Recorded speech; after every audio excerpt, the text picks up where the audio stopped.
Hello दोस्तों, केना छी अहाँ सब? अहाँ सबके स्वागत करै छी नया ब्लॉग में। तो चलू आई के ब्लॉग में अहाँ सबके देखाबो जा रहल छी हमर गांव के फेमस दुकानदार के समोसा। तो एकर समोसा एते बढ़िया बनै छै जे बाजारों में एहन समोसा नहीं मिलत। आ चाय के साथ ई समोसा खाए में तो और मजा आयत।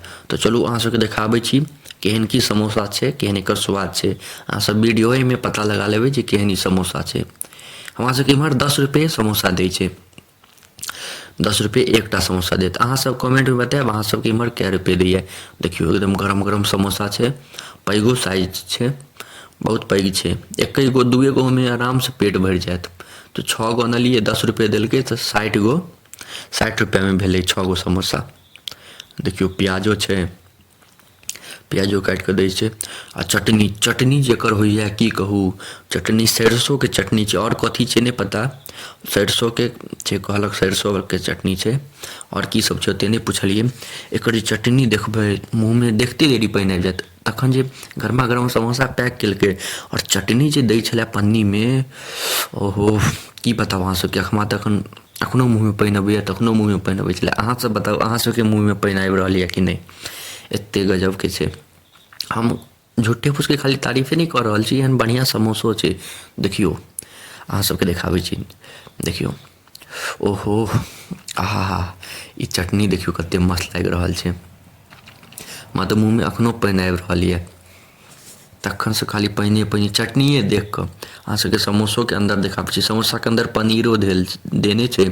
अहाँ सब बताएब अहाँ सबके इम्हर पनीर वाला समोसा मिलैए कि नहीं? तो समोसा में पनीर के टुकड़ियो छै, 10 रुपये में दै छै। बड़का बड़का साइज छै समोसा के, देखियो कते बड़का साइज छै। तो 3 प्लेट में हम सब निकालि लेलिए, घर में 3 गोटा छियै तो 3 प्लेट में निकालि लेलिए। अब चाय के साथ खेबै, एते मस्त लगतै की बताउ। हमर गाँव के फेमस छै, देख रहल छियै कते मस्त, कते पैघ पैघ साइज छै। प्याज चटनी समोसा मजा आबि जाइ छै। 2 गो में पूरा पेट भरि जायत और खाए के इच्छा नहीं हेत। साथ में चाय गजब के छै, तते नीक लागत खाए में। अहाँ सबके हम शब्दों में नहीं बयां कऽ सकै छी, एते गजब के लागत समोसा। तो हम ई समोसा बाजार में नहीं खाई छी, एतऽ आबि कऽ हम खाई छी।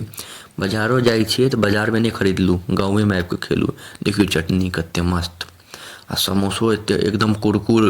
अथियो नहीं छै जे कम कोनो छनायल छै या कम कनी अथी ज़्यादा कोनो छना गेल छै। एकदम बढ़िया सब, एकदम परफेक्ट बैलेंस। अब अहाँ सबके तोड़ के देखाबै छी जे केहन समोसा छै। देखियो अंदर के मसल्लो दिखा दै छी जे कम छै कि बेसी। देखियो कते भरल छै एकदम। ई की कहै छै एकरा, चिनिया बादाम सब देल, पनीर सब देने, चटनी में लगा के। देखियो अहाँ सबके मुँह में पानि आबि रहल यऽ कि नहीं बताओ, सच सच बताएब कमेंट सेक्शन में। ई पानि आबि रहल यऽ कि नहीं अहाँ सबके मुँह में? ये सब ये देख कर चटनी के साथ प्याज के टुकड़ी और चाय, आहा की मजा आबि जाइ छै खा कऽ। अब छोड़ू, अब कते लंबा वीडियो नहीं, हमरा बड़ मुँह में पानि अबैए।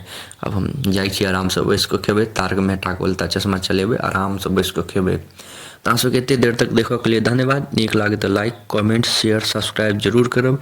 मिलै छी अहाँ सबसे अगला नेक्स्ट ब्लॉग में।